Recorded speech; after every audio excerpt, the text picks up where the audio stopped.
अस्सलाम वालेकुम।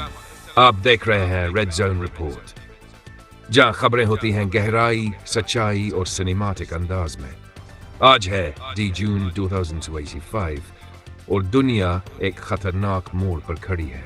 इसराइल ने आज सुबह ईरान की तवानाई और एटमी तनसीबात पर शदीद फजाई हमले किए। तेहरान, नतन्ज और अस्फहान की फैक्ट्रियां धमाकों से लर्ज़त हैं। साउथ पार्स गैस फील्ड और शहरान ऑयल डिपो को निशाना बनाया गया। हर तरफ धवां, शैले और तबाही का मंजर था। इन हमलों के बाद तेल की तरसील बुरी तरह मुतासिर हुई है। गुल्फ से चीन जाने वाले बड़े ऑयल टैंकर्स का किराया $95,000 फी दिन तक जा पहुंचा है। ये किराया एक नया रिकॉर्ड है और ये आलमी मंडी में महंगाई की नई लहर ला सकता है। इसराइल अब एक साथ दो महाजों पर जंग लड़ रहा है।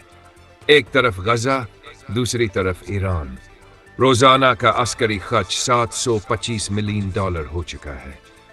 यह एक तारीखी जंगी अखराजात का बोझ है। गोल्डमैन सैक्स का कहना है कि अब तेल की कीमत में $1.5 फी बैरल का खतरा शामिल हो चुका है। यह कीमत पेट्रोल, बिजली और गैस हर चीज पर असर डाल सकती है। ब्रेंट क्रूड की कीमत 6 माह की बुलंद तरीन सतह पर पहुंच गई है। जहां से दुनिया का 30% तेल गुजरता है, अब एक खतरनाक पॉइंट बन चुका है। शेल और एनी जैसी कंपनियां खबरदार कर रही हैं कि अगर यहां रुकावट आई तो आलमी माईशत तबाही के दहाने पर आ सकती है।